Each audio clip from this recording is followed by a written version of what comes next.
तो last time हमने बताया था कि कैसे ये सृष्टि चलती है और कैसे 10 डायमेंशन है।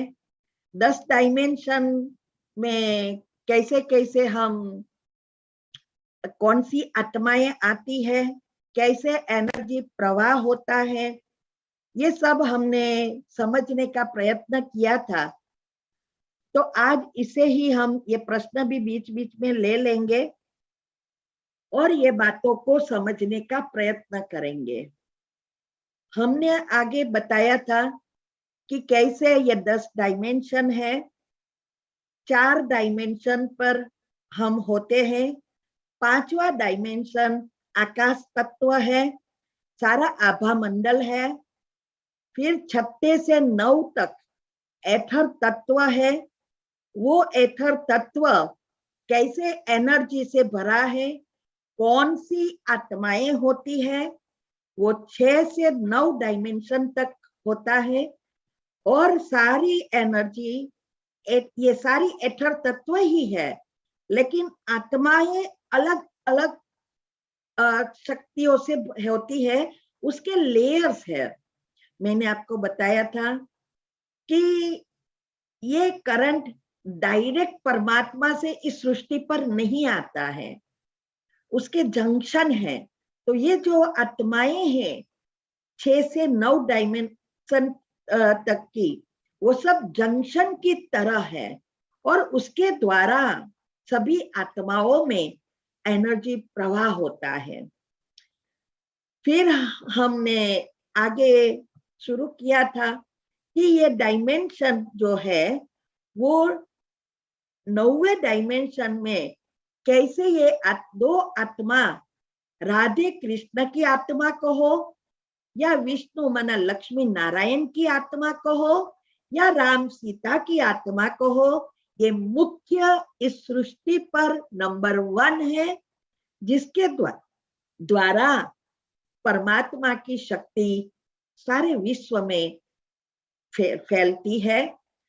परमात्मा 10वें डायमेंशन में है, वो एक ही जगह पर स्थित है, लेकिन सारी एनर्जी माना शक्तियां और गुण एक एक साथ संयुक्त रूप में सारे ब्रह्मांड में और ब्रह्म में वो समाई हुई है। और ये परमात्मा की शक्तियां एक ही दिशा में, घड़ी की दिशा में घूमती रहती है और वही कॉस्मिक एनर्जी एथर तत्व द्वारा, ये आत्माओं द्वारा सृष्टि में प्रवाहित होती है, जिसको साइंस कहते हैं कॉस्मिक पावर, कॉस्मिक एनर्जी। और ये एनर्जी ही 10 डायमेंशन जो सूक्ष्म में परम धाम में है, वही 10 डायमेंशन नीचे होते हैं। तो ये पोल स्टार कहो, वो वही है मुख्य आत्मा 2, और वही ध्रुव हम कहते हैं ना, उत्तर ध्रुव और दक्षिण ध्रुव। तो उत्तर ध्रुव जो है वो ये मुख्य 9वां डायमेंशन है। और दक्षिण ध्रुव जब वही आत्मा पाठ बजाते बजाते शक्ति और गुण से मीन्स के उसकी परसेंटेज कम होकर बैटरी जैसे अंत में आ जाती है, तब ये परमात्मा उस आत्मा का ही आधार लेकर इस सृष्टि परिवर्तन करने नीचे आते हैं। क्योंकि परमात्मा के पास ना सूक्ष्म शरीर है ना स्थूल शरीर है। तो बाद में है 7 तारे जिसकी बात करते हैं। वैसे भी ये जो अमर कथा वगैरह में आते हैं, कहते हैं शंकर जी ने, या कहते हैं शिव, पर बताते हैं शंकर जी, दोनों अलग है। आज ये भी प्रश्न में आया ही है, आगे मैं बताऊंगी। उसने बताया है कि सबसे श्रेष्ठ ऋषि वो है शिव, माना शंकर जी ने बताया है। और वो 7 मुख्य ऋषियों को ये कथा सुनाते हैं और योगी बनाते हैं। तो वो 7 जोड़ी और 8वीं जोड़ी वो है राधे कृष्ण की। वही 8 ग्रह है और 9वां ग्रह मुख्य परमात्मा का, जिसको हम कहते हैं 9 ग्रह की दशा। वास्तव में हमारे ही कर्म अनुसार ये एनर्जी का खेल है। बाद में है 108 तारे जो उसके नजदीक में है, वही है श्री कृष्ण के घराने की आत्मा 8 जन्म की। फिर है 16,000 आत्माएं, जिसको कहते हैं 16,000 श्री कृष्ण की रानी। वास्तव में उसकी 16,000 रानियां होती नहीं है, नहीं 108 होती है। वही वो आत्माएं हैं जो उसके साथ पहले जन्म में उसके घराने और फिर 16,000 उसके फैमिली फ्रेंड्स वगैरह एक्सटेंडेड होते हैं। उसकी 8 जो सतयुग के जन्म है उसमें वो 7 होती है, वो 16,000 हो जाती है। और 9 लाख तारे जो आकाश में बताते हैं, वो 9 लाख तारे, वो ही ये 9 लाख मुख्य उसकी प्रजा, उसकी ही यादगार है। और हमने इसके भी राज बताया है शास्त्रों में। लेकिन इस बातों को समझने के लिए बुद्धि बहुत शुद्ध पवित्र चाहिए, जिससे ये बातें हम आध्यात्मिकता से समझ सके। तो 9 लाख गायों की बात की है कि जब श्री कृष्ण का जन्म हुआ, उसको ट्रांसफर किया नंदलाल के यहाँ, और नंदलाल ने 9 लाख गायें ब्राह्मणों को दान में दी। ये यही बात है और कोई स्थूल बातों की गायों की बात नहीं है। तो ये सूर्य और 9 ग्रह और चंद्र, ये सब मुख्य मुख्य आत्माएं हैं। तो हम ये आज समझेंगे कि ये जो 9 ग्रह है और 108 की माला है, उससे क्या कनेक्शन है और कैसे ये 9 ग्रह की बात होती है। वैसे मैंने कहा, वैसे 9th डायमेंशन की बात राधे कृष्ण को हो, इसमें लिखा है लेकिन ऊपर वो आ गया है बार। तो राधे कृष्ण विष्णु, ये यही 2 आत्माएं हैं। अलग अलग समय पर जब उसके कलाएं कम होती जाती है और वो वही राधे कृष्ण ही फिर लक्ष्मी नारायण बनते हैं, वही राम सीता बनते हैं। इसीलिए कहते हैं सारे ब्रह्मांड को चलाने वाला सिर्फ विष्णु है। विष्णु ही कंबाइन स्वरूप की यादगार है। वास्तव में ये 8 ग्रह वो जोड़ी के रूप में है। आत्माएं 16 होती है, क्योंकि ये जो भी सृष्टि चलती है जोड़ी के हिसाब से चलेगी। तो 8वां जो डायमेंशन इसमें बताया है, 7 जोड़ी माना 14 आत्माएं, और ये दोनों मिलकर 9 ग्रह होते हैं। फिर होती है 7th में 108, 16,108 और 9 लाख आत्माएं। फिर 6th में होती है 6 डायमेंशन में 2 करोड़ आत्माएं, जो सतयुग में 8वें जन्म, 8 जन्म होते हैं। तो 8वें जन्म का टोटल सतयुग की टोटल पॉपुलेशन सिर्फ 2 करोड़ है। और त्रेता के अंत में 33 करोड़ आत्माएं, जिसका गायन है 33 करोड़ देवी देवताएं।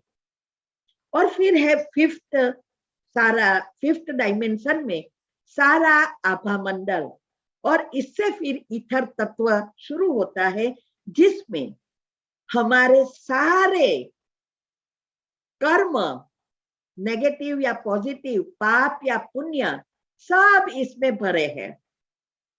वो कभी भी ये डिलीट नहीं होता। इसीलिए साइंस कहती है energy never destroy, just keeps in changing positive से नेगेटिव बनती है, नेगेटिव से पॉजिटिव बनती है। फिर आते हैं अलग अलग धर्म वाली आत्माएं और अलग अलग परसेंटेज वाली आत्माएं, वो आगे मैं डिटेल में बताती हूँ। अभी जितनी आत्मा में शक्ति ज्यादा, जो परमात्मा के नजदीक है, उस अनुसार आत्माएं इस सृष्टि पर नीचे उतरती है। और फिर ये इसमें दोनों वृक्ष बताए हैं, ये जो बताया है ये 10 डायमेंशन ऊपर इस तरह परमधाम में उसका पिक्चर होता है। आप ऊपर देख सकते हैं, ऊपर है परमात्मा शिव, बाद में है राधे कृष्ण की आत्मा। वो जो पहला है वो 10वां डायमेंशन, फिर है 9वां, फिर जो एक मूल के रूप में बताया है ऊपर, ये सारी 33 करोड़ आत्माओं की मूल है। जो कल्पवृक्ष हम कहते हैं, गीता में कहा है कि जिस ये कल्पवृक्ष का झाड़ नीचे है फैला हुआ और ऊपर में बीज है, तो ये ऐसा परमधाम में ऐसा हमारा झाड़ होता है। फिर ये जो बीच में थर्ड बताया है, तो वही आत्माएं जो 33 करोड़ आत्माएं हैं, वही आत्माओं से ये 2 युग, सतयुग और त्रेता, जो ये सृष्टि का फाउंडेशन है, इसीलिए उसको कहा जाता है आधार मूर्त और उद्धार मूर्त आत्माएं। फिर आप देख सकते हैं सारे एक लेयर्स बनते जाते हैं और नीचे बढ़ती जाती है आत्माएं। तो ये सारे अनेक आत्माओं का यहाँ 10 डायमेंशन सूक्ष्म में है और फिर वही उस अनुसार इस सृष्टि पर आएंगे। इसीलिए इसको 10 डायमेंशन की जो सारी स्टोरी है इसके ऊपर ही आधारित होती है। तो ये हमने थोड़ा समझाने का आपको प्रयत्न किया है प्रश्न के अनुसार भी। और ये जो कैसे नीचे आती है ये हम अभी समझेंगे कि ऊपर से नीचे ये जो झाड़ बताया है ये स्थूल में बताया है और यहाँ इस साइड पर सूक्ष्म में बताया है। तो ये जो सूक्ष्म में झाड़ है वही झाड़ यहाँ स्थूल में बताया है। आपको फूल दिखाई दे रहा है या बीच में भी वो कटा हुआ दिखाई देता है, पता नहीं चलता है। तो ये जो झाड़ है वास्तव में बताऊं, खिस्ता नहीं है। तो ये झाड़ जो है वो मनुष्य वंश का झाड़ है और ये परमधाम का झाड़ है। 2 अलग अलग बताया है। मैंने उसको आपको समझाने के लिए कि कैसे ये सृष्टि पर हम नीचे आते हैं और कैसे हम पाठ बजाते हैं। तो ये आत्माएं जो ऊपर है वो मूड़ी है, मुड़िया है, जिसको कहते हैं ना जैसे बीज, और बीज में से जो बाहर आती है उसकी मेन डालियां और सॉरी मुड़ी, जड़ जिसको कहते हैं। तो ये 9 लाख आत्माएं जो है सो ये सब जड़े है। कहते हैं ना हर एक झाड़ की आयुष्य होती है। दुनिया में भी कोई 6 महीने में ही फल देकर खलास हो जाते हैं, कोई 5 साल के बाद आते हैं और बहुत लंबा समय फल देते हैं। तो ये भी एक झाड़ है और वो झाड़ परमधाम में से आत्माओं जब नीचे आती है तो ये झाड़ कंप्लीट हो जाता है। शुरुआत 2 पत्ते से होती है, राधे कृष्ण, फिर उसके साथ धीरे धीरे 9 लाख आत्माएं नीचे उतरती है। और ये जो है अभी जो ये समय है ये फिर से नए झाड़ की कलम लगाते हैं। जैसे दुनिया में भी जब वृक्ष की आयुष्य खत्म हो जाती है तो ये सड़ना शुरू हो जाता है और जब ये झाड़ सड़ता है तो उसको काटने से पहले उसको उसकी कलम लगाते हैं, ऐसे ही नहीं कट देते। तो अच्छी अच्छी डाली निकालकर उसकी कलम लगानी पड़ती है। ऐसे ही अभी ये झाड़, मनुष्य वंश का झाड़ जो है वो सड़ गया है। माना इतने विकार और पाप कर्म बढ़ गए हैं, जो दुनिया में न होने का हो रहा है। दुनिया दुख के मुख में पहुंचकर नरक में पहुंच गई है। अगर ये परिवर्तन ना होती तो एक समय ऐसा आता, जैसे अभी चल रहा है, सुसाइड वगैरह क्यों होता है? सब क्यों सुख ढूंढ रहे हैं, शांति ढूंढ रहे हैं? वास्तव में सुविधाएं तो बहुत है, लेकिन फिर भी नहीं एंजॉय कर रहे हैं, क्योंकि अंदर से खाली हो गए हैं, क्योंकि बैटरी डाउन हो गई है। तो ये झाड़ जो है अभी उसको खत्म करना ही पड़ता है, तभी हम फिर से नए सर से सुख शांति सुविधा लंबा समय तक एंजॉय कर सके। इसीलिए परमात्मा आके वो जो आत्माएं हैं, जो 9 लाख आत्मा से 33 करोड़ आत्माएं हैं, उस आत्माओं को ढूंढकर उसको ये ज्ञान देकर ओरिजिनल संस्कार वापिस लाने का काम कर रहे हैं। हमारे जो 7 गुण हैं वो वापिस लाने का काम कर रहे हैं, संस्कार परिवर्तन करने का। वो मैं आगे आपको डिटेल में चित्र के साथ बताती हूँ। तो ये जो है अभी मूल बीज, उसने संकल्प रूपी बीज बो दिया है। ब्रह्मा माना श्री कृष्ण की आत्मा अंत में जो ब्रह्मा बनती है, उसमें उसने बीज बोल दिया है। इसीलिए कहा गया है कि ब्रह्मा ने संकल्प से सृष्टि रची, लेकिन उनकी पूजा नहीं होती है। गायन बहुत है, और देवी देवताओं के लिए नहीं कहते हैं कि श्री कृष्ण के या राम ने या लक्ष्मी नारायण ने सृष्टि रची, नहीं, ब्रह्मा ने रची, और ब्रह्मा के बच्चे ही ब्राह्मण हैं। तो ये बहुत सारे राज है इसमें, ये तो सब हमने YouTube पर रखे हैं। लेकिन यहाँ मैं यही समझाना चाहती हूँ कि ये बीज डाला, अभी इसकी जड़ें निकल रही है, तो कलम में लगा रहे हैं भगवान अच्छी अच्छी आत्माओं को गुण और शक्तियां भर के नई सृष्टि की कलम लग रही है। अभी ये सारा ज्ञान सुनकर हमें खुद को सोचना है, क्या हम कलम लगाने तक पहुंचे हैं? 9 लाख आत्माएं कलम लगेगी, लेकिन उसमें भी नंबर है। कुल देवी 9 लाख होगी, लेकिन श्री कृष्ण के घराने वाली आत्माएं तो बहुत कम है। तो हमारा लक्ष्य अभी यही है, और भगवान भी यही चाहते हैं, सब राजा बने। वो जानते हैं ये राजा सब नहीं बनेंगे, माना श्री कृष्ण के घराने में सब नहीं आएंगे, फिर भी वो यही सबको सिखा रहे हैं कि ये कैसा पुरुषार्थ करो कि ये आप राजा बनो, क्योंकि उसके लिए तो सारा विश्व आपके बच्चे हैं।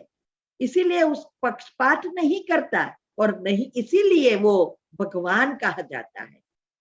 मनुष्य जो शरीर धारण करता है वो हमेशा पक्षपात कर सकता है, क्योंकि उसमें गुण और अवगुण दोनों हैं।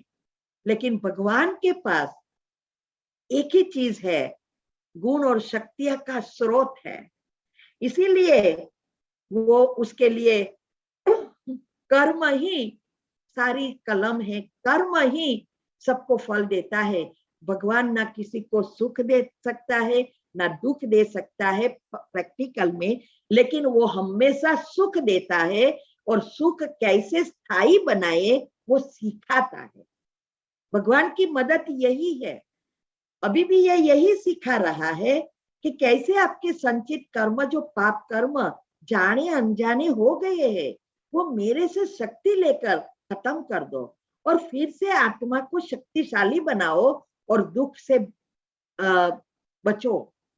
ये सिखाते हैं, लेकिन किसी की फेवर नहीं कर सकते कि चल तेरे को मैं ये करता हूँ, ये शक्ति देता हूँ, और तू नंबर 1 में पहुंच जा, और तू आगे आएगा, वो नहीं आने वाला, मुझे पता है, ऐसा नहीं कहता। वो तो एक ही चीज ज्ञान देता रहता है, और सारा खेल बुद्धि का है।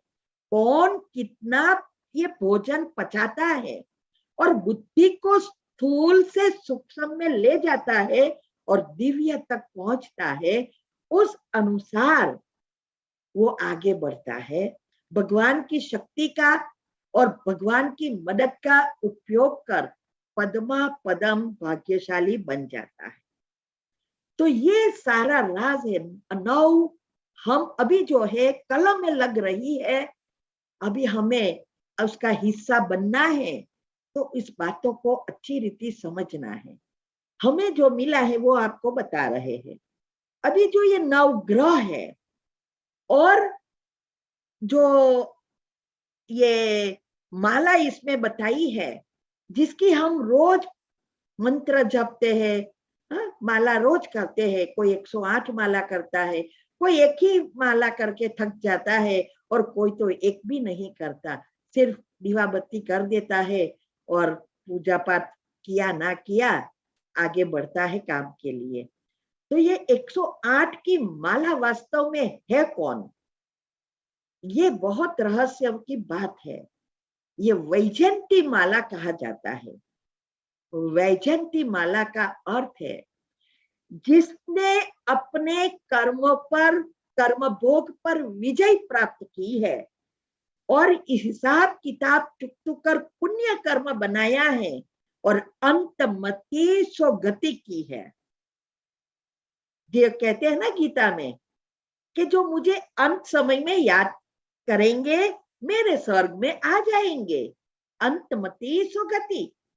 तो अंतमति माना बुद्धि, आपकी बुद्धि किसमें है? कौन याद आया उस अनुसार दूसरा जन्म। तो अंतमति इसलिए लोग नाम रख लेते हैं नारायण, कृष्ण, विष्णु, लेकिन इससे नाम, उसमें भाव क्या है? भगवान का याद करने की भावना नहीं है, और भगवान के पास ये नहीं है वो सुने आपकी कि मुझे बुलाया, नहीं, आपकी भावना पहुंचती है। तो भावना मन के अंदर तो यही होती है, ये मेरा बेटा है, मैं बेटे से बोल रहा हूं। भगवान की भावना तो नहीं होती है ना। अगर ऐसा होता तो कितना इजी होता है, लेकिन ऐसे गति हर एक का नाम बहुत सारे रख लेते हैं, लेकिन हमें उनको बुद्धि से याद करना है, मन और बुद्धि को एकाग्र करना है, तब उनकी शक्ति आएगी। और उनकी शक्ति जब आएगी तो हमारे संचित कर्म भस्म होंगे और हमारे गुण इमर्ज होंगे, तब हम अंत में उनको ही याद कर सकेंगे। अंतमति सो गति, कोई भी चीज नहीं याद आएगी, ना वस्तु, ना व्यक्ति, ना वैभव, संपूर्ण संतुष्टता। और इसके लिए शास्त्रों में बहुत सारी बातें बताई है, और लोग साधु संत बन जाते हैं भगवान को प्राप्त करने के लिए। लेकिन भगवान को प्राप्त करने के लिए गृहस्थ घर संसार छोड़ने की जरूरत नहीं है। घर संसार में रहना है, जो कुछ आपको सुविधाएं मिली है यूज करो, हम भी यूज करते हैं, और सबके साथ प्रेम से रहकर पुरानी हिसाब किताब चुकतू कर नया पुण्य कर्म और कर्म संबंध बनाने हैं। ये है मन बुद्धि से दुनिया को भूलना है, सभी चीजों को भूलना है, इच्छा मात्रम अविद्या की बात की है, ये है। हम घर बार छोड़ देते और फिर मन में तो सब यही चलता रहता, दुनियावी चीजों ही चलती रहती, तो इससे कोई अंतमति सो गति नहीं होगी। जब तक मन बुद्धि शुद्ध ना होवे तब तक अंत में भगवान याद आ ही नहीं सकता, क्योंकि अंतिम समय ये हर मृत्यु के समय की बात नहीं है। ये जब परमात्मा इस सृष्टि पर आते हैं और सभी आत्माओं को भक्ति का फल देता है, और ये भक्ति का फल ही यह है अंतमति सो गति करने का जो सिखाता है।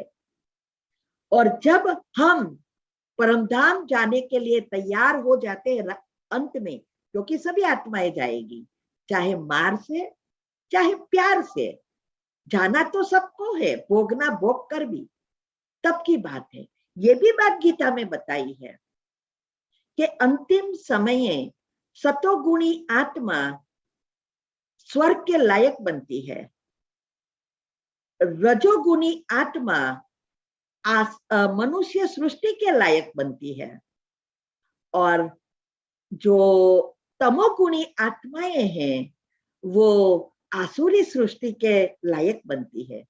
अभी ये बात अंतिम समय, इस जब दुनिया में विनाश का समय है, इसके समय की बात है कि जब विनाश होगा, पांचे तत्व उछलेंगे, कापा कापी मारा मारी होगी, बॉम्ब गिरते होंगे। उस समय क्या या आप भगवान से जुड़ सकते हैं? यही 108 आत्मा और 9 लाख आत्माओं की बात है। ये ऐसा पुरुषार्थ करेगी, और इसके लिए अभी पुरुषार्थ, मैंने लास्ट टाइम आपने बताया था कि गर्मी थी और कैसे हमने गर्मी में भी बिना लाइट योग लगाने का पुरुषार्थ किया। ये क्या है?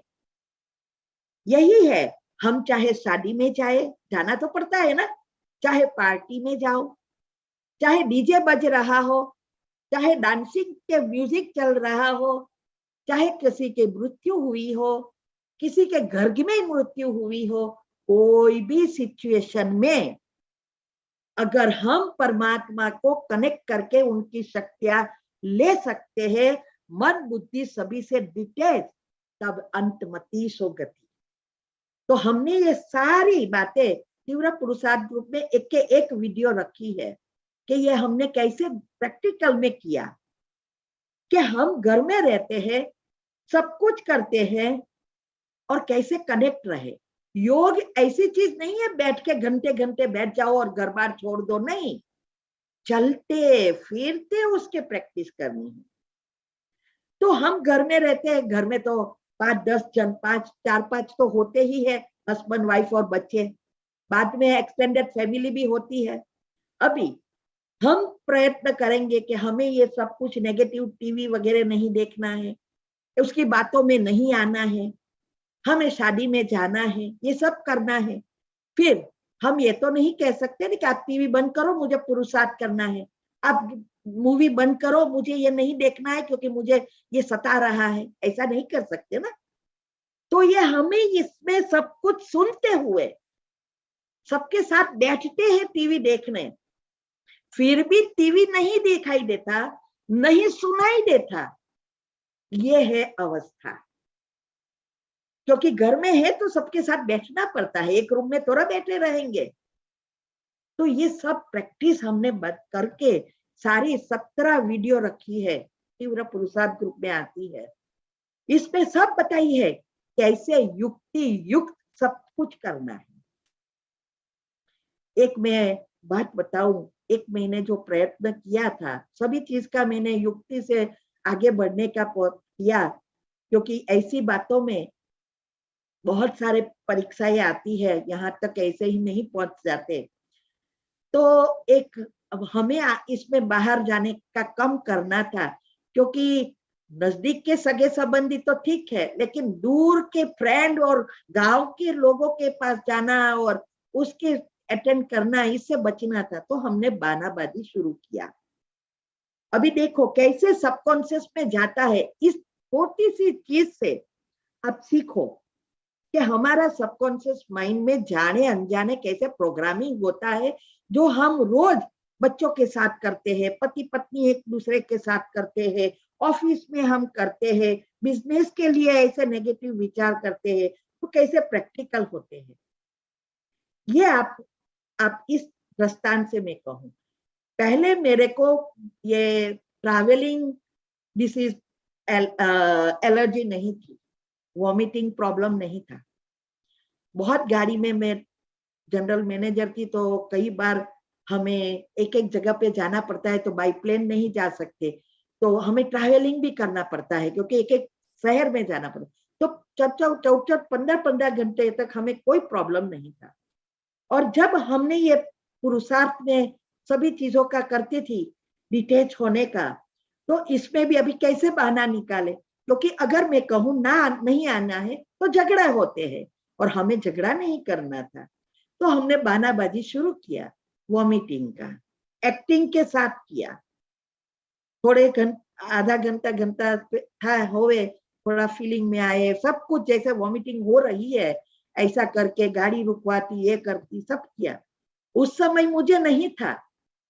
अभी ये करते करते आज मुझे वॉमिटिंग की सिकनेस हो गई। अभी मैं ट्रैवलिंग नहीं कर सकती, 1 घंटा आधे घंटे बैठती हूँ, मेरे को फीलिंग हो जाती है। लंबा समय में ट्रैवलिंग कार में नहीं कर सकती। ये हो गया। देखो, मैं तो एक्टिंग कर रही थी, लेकिन एक्टिंग करते करते ये इतना घाटा बन गया कि आज मुझे प्रैक्टिकल हो गया। इसीलिए आप सोचो, हम दिन भर में कितनी जगह पे ऐसी एक्टिंग करते होंगे, झूठ बोलते होंगे, क्या क्या सोच रहे, दिन में कितनी सारी चीजें सोचते होंगे। तो ये सूक्ष्म में हो रहा है। हमने प्रैक्टिकल किया, क्योंकि बताया तो प्रैक्टिकल किया तो थर्ड आई और ये 2 आंखों के द्वारा प्रैक्टिकल हो गया, तो जल्दी चला गया अंदर। क्योंकि सबकॉन्शियस माइंड को पता नहीं है कि आप एक्टिंग कर रहे हो या रियल है या बहानाबाजी कर रहे हो, उनको तो कुछ पता नहीं है। ये है प्रोग्रामिंग। ऐसे ही हमारी प्रोग्रामिंग होती गई और अभी कलयुग के अंत में इतने सारे दुख अभी भी हम खींच रहे हैं पाप कर्म को और भोग रहे हैं। इसीलिए ये जो भी टॉपिक हमने चलाए बहुत बहुत महत्व के हैं। तो ये जो भी हमने एक चीज के ऐसी में हमने की और बताया है, तब सोचो, तब आप हम अंतमति सो गति कर सकते हैं। अंत में कोई भी सिचुएशन आए, हम योग कर सकेंगे। इसीलिए मैंने बताया कि एक ही चीज रह गई थी, अमेरिका में ठंडी है, गर्मी नहीं है, और इसीलिए ये गर्मी के समय योग करने का चांस नहीं मिला था। लेकिन हम जब इंडिया आए तब लाइट गई और रोज ऐसा स्थिर हो गया, क्योंकि कोविड के हिसाब से गर्मी में रहना पड़ा, तो ये प्रैक्टिस हो गई। आज इसमें भी कोई प्रॉब्लम नहीं। अभी हम निश्चिंत है कि अंत में एक की याद में हम शरीर छोड़ सकेंगे। दुनिया कुछ भी कर रही है, यह है अंतमति सो गति करना।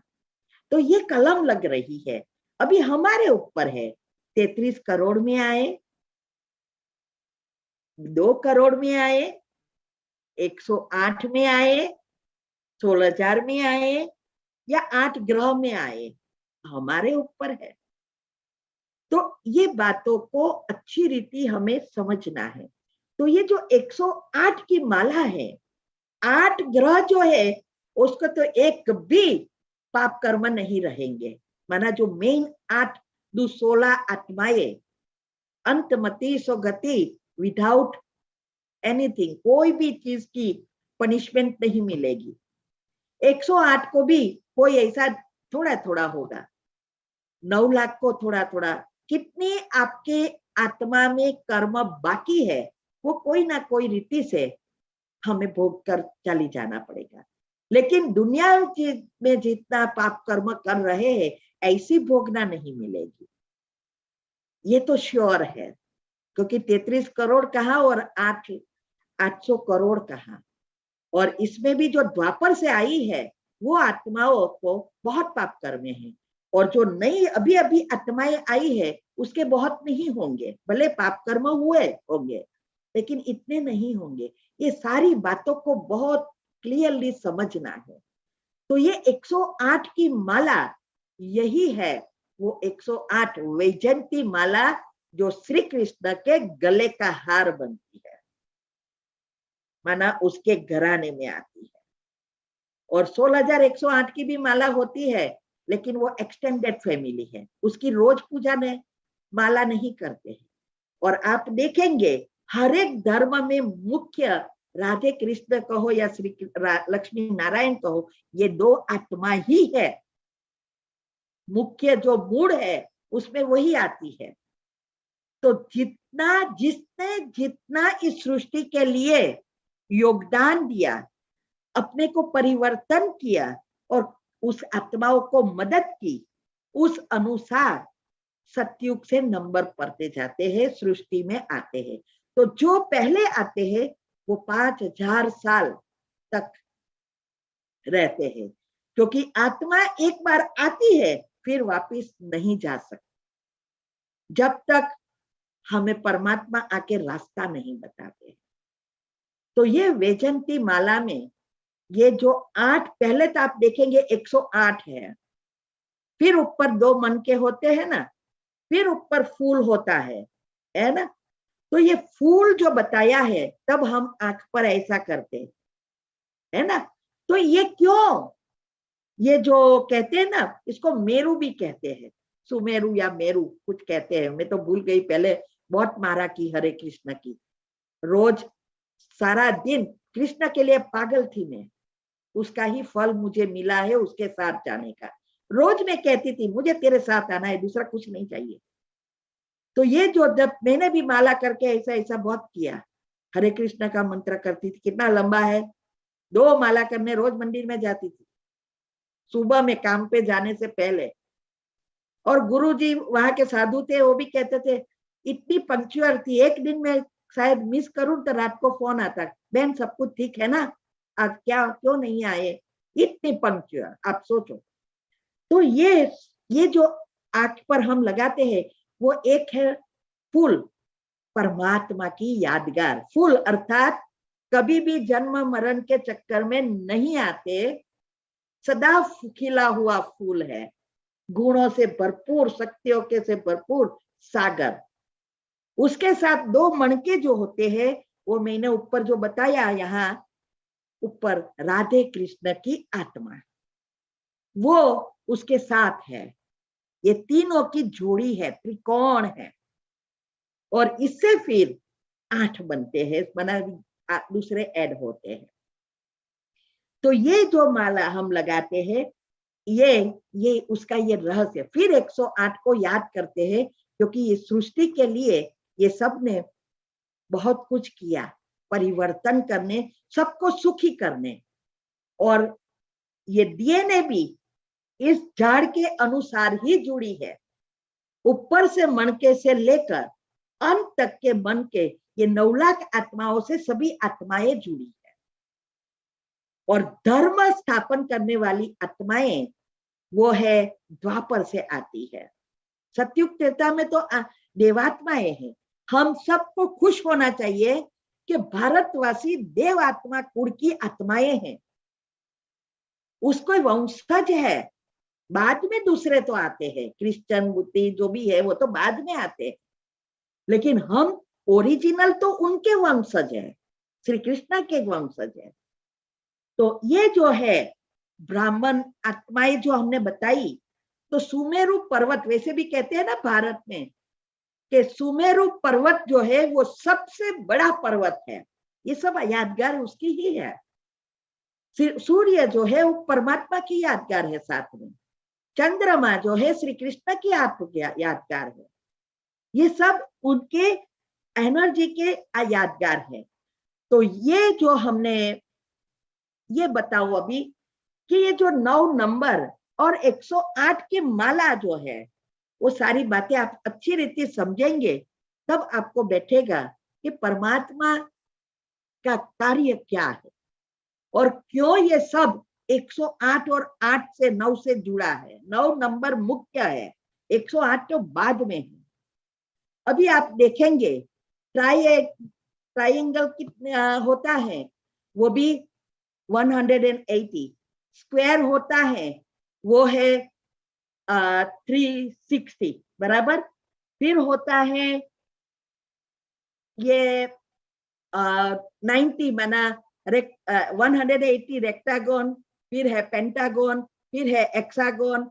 मेरे पर ये नंबर नहीं दिखाई दे रहा है, लेकिन ये सब आप उसका मल्टीप्लाई करेंगे तो आप देखेंगे 9 ही आएगा।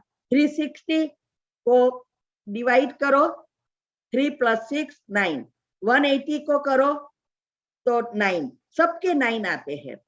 यहां भी सृष्टि भी गोल है, तो सृष्टि का डायमेंशन जो है उसका भी जो बताया है कि सूर्य का 864 माइल्स है, दूर है यहाँ से, तो उसका भी सेपरेट करो तो 18 आता है। 1 + 8 = 9। पृथ्वी का 7920 माइल्स दूर है, उससे दोनों के बीच का अंतर। तो इसका जो है 7 + 9 + 2 + 0 18 = 9। चंद्रमा का भी 2160 बताया है, इतना उसका है, तो उसका भी 9 आता है। ये सारी बातें देखो, इवन आवर्स देखो, घंटे का देखो कि 24 घंटे में 60 मिनट होती है, 1440 मिनट टोटल होती है, और इसका सेपरेट करो तो 9। फिर 1440 मिनट की सेकंड करो तो 8,64,000 हुआ। जितना सूर्य का है उससे करीब इतना ही है, तो उसका भी 9 हुआ। इतना ही नहीं, ये 9 का टेबल है, आप सारे 9 के टेबल लेना। 9 × 1 = 9, 9 × 2 = 18, 1 + 8 9। तो ये जो भी हम देखते हैं, तो 9 के टेबल आप कोई भी लाइन लेना, उसका डिवाइड अलग करते देना, तो संधि अलग करेंगे तो 9 ही आएंगे। ये 9 और कोई नहीं है, 9 ग्रह है। 8 मुख्य आत्माएं सृष्टि पर और एक परमात्मा शिव 9वां है। तो ये 9 ग्रह, तो ग्रह हमें कभी हैरान नहीं करते, वही इससे ही हमारी सारी डीएनए जुड़ी है। डीएनए में भी कहते हैं ना, साइंस ने आज कबूल किया है कि डीएनए में सब भरा है, दादे परदादे परदादे के पदादे भी अंदर है, उसका सारे संस्कार, कैसा फेस, कैसा ये सब अंदर है। कहते ये क्यों? क्योंकि इथर तत्व में है 9 लाख आत्माएं, इसीलिए इसमें सब भरा है, और उनसे जो भी जुड़ी है सभी आत्माएं डीएनए में आती है, वो कभी भी चेंज नहीं होता। इसीलिए अभी हम, आज तो टाइम हो गया, कल हम, अरे सॉरी, नेक्स्ट फ्राइडे हम बताएंगे आगे का, कि ये जो थोड़े प्रश्न भी आए हैं, और ये जो 7 मुख्य, हमारे सारा ब्रह्मांड हमारे शरीर के साथ कैसे जुड़ा है, सूक्ष्म शरीर में, और ब्रह्मांड में जो आत्माएं 8, 108, 114, फिर है 16,000, सारा ब्रह्मांड कैसे सूक्ष्म शरीर और कारण शरीर से जुड़ा है, वो हम अगले नेक्स्ट टाइम में हम देखेंगे। अभी इसमें अगर किसी को भी ऐड होना है तो इस नंबर पर टेक्स्ट करेंगे, क्योंकि इस नंबर पर टेक्स्ट करेंगे तो मैं ग्रुप लिंक भेजूंगी, जिसमें आप प्रश्न भी पूछ सकेंगे, और रोज की जो कमेंट्री रोज करनी है वो भी आपको इसमें मिलेगी। तो यहाँ हम आज के लेसन पूर्ण करते हैं। अभी नेक्स्ट टाइम हम मिलेंगे, और क्योंकि 12:30 हो गया है, अभी किसी को इसके बारे में कोई प्रश्न है तो भी आप पूछ सकते हैं। बाकी यहाँ हम आज का लेसन पूरा करते हैं। ओम शांति।